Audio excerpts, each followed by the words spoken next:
Le 2 mai, l'Église fête un grand théologien, défenseur de la divinité du Christ, saint Athanase d'Alexandrie. C'est un des pères grecs de l'Église. Je l'ai déjà évoqué quand j'ai parlé de saint Hilaire de Poitiers, car tous les deux ont combattu le même combat. Saint Athanase est vénéré tant par les catholiques que par les orthodoxes. Les coptes orthodoxes, c'est-à-dire les chrétiens orthodoxes d'Égypte, le vénèrent comme leur compatriote et l'appellent l'apostolique, le phare d'Orient et la colonne de la foi. Athanase est né entre 296 et 298 en Égypte, près d'Alexandrie. Il est petit de taille, mais possède une intelligence brillante. Sa famille n'est pas croyante. Il est attiré par le témoignage de vie des chrétiens et demande le baptême. C'est l'évêque Alexandre d'Alexandrie qui le baptise. Alexandre remarque vite les qualités intellectuelles d'Athanase. Il le prend à son service comme secrétaire et l'ordonne diacre. Il y a dans le diocèse d'Alexandrie un prêtre qui pose problème. Son nom est Arius. Il prétend que Jésus n'est pas Dieu, qu'il est seulement homme. Ces doctrines s'appellent l'arianisme. L'évêque Alexandre convoque un synode diocésain en 321 pour suspendre le prêtre Arius ainsi que ses partisans. En 322, il fait écrire un long rapport sur la situation par son secrétaire Athanase pour tenir les évêques voisins au courant du danger de l'arianisme. C'est le premier texte qu'on ait d'Athanase. Alexandre invite son diacre Athanase à l'accompagner au premier concile de Nicée en 325. Ce concile est convoqué par l'empereur Constantin qui est inquiet. Il a peur des conséquences pour l'Empire romain d'un schisme dans l'Église entre partisans de l'évêque Alexandre et du prêtre Arius. Il aimerait réconcilier tout le monde autour d'une voie médiane qui préserverait l'unité de l'Empire. Mais le concile de Nicée prend fait et cause pour l'évêque Alexandre et donne tort au prêtre Arius. Les pères conciliaires rédigent un nouveau credo que nous connaissons sous le nom de credo de Nicée-Constantinople, que nous récitons encore aujourd'hui. En 328, l'évêque Alexandre meurt après avoir désigné Athanase comme successeur. Celui-ci a seulement 30 ans.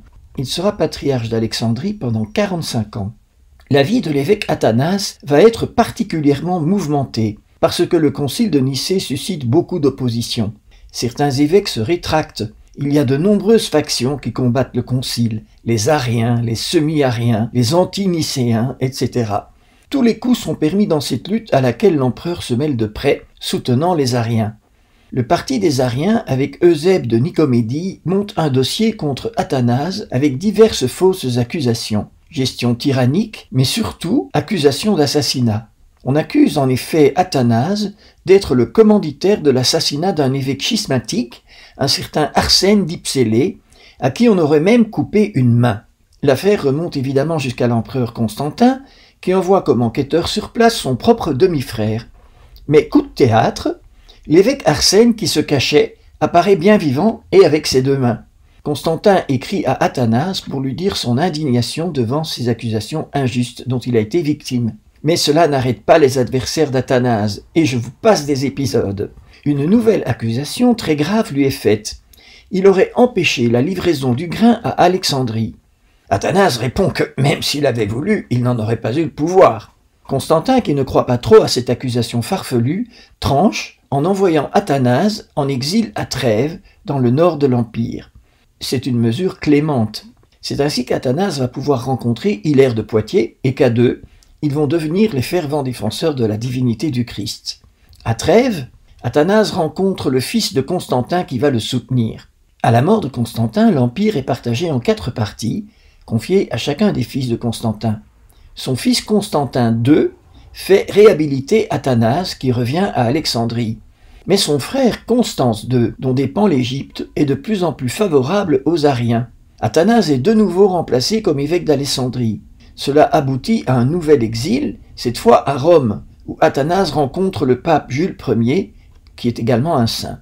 Malgré les pressions ariennes, Jules Ier soutient Athanase et veut organiser un concile. Après des tentatives infructueuses, le concile se réunit à Sardique vers le milieu de l'année 443. C'est un échec retentissant.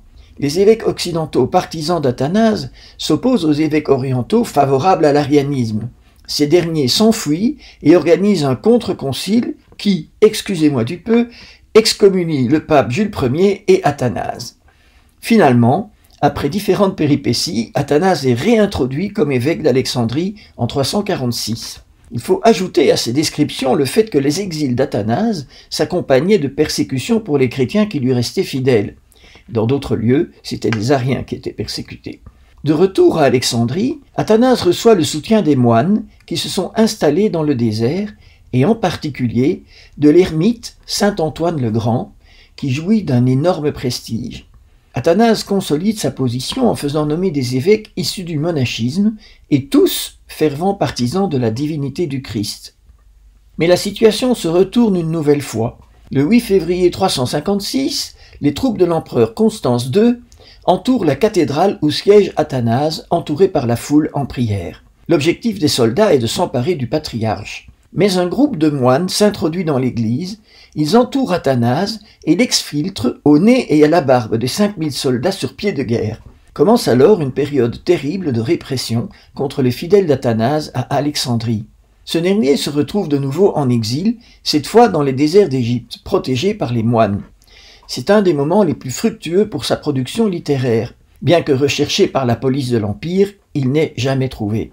Il y a encore beaucoup de rebondissements dans la vie d'Athanase, mais il finit par être réhabilité et meurt à Alexandrie le 2 mai 373. Sur ses 45 années d'épiscopat, il en a passé 17 en exil. Saint Athanase a contribué à la défaite de l'arianisme. Rappelez-vous son exclamation « Arius me vole mon sauveur !» Athanase était convaincu que si Jésus n'était pas vrai Dieu, alors il ne pouvait pas nous avoir sauvés. Il a contribué à la définition du dogme de l'incarnation et de la Trinité. L'incarnation est le fait que le Fils unique du Père s'est fait homme en la personne de Jésus-Christ, qui est donc à la fois vrai Dieu et vrai homme.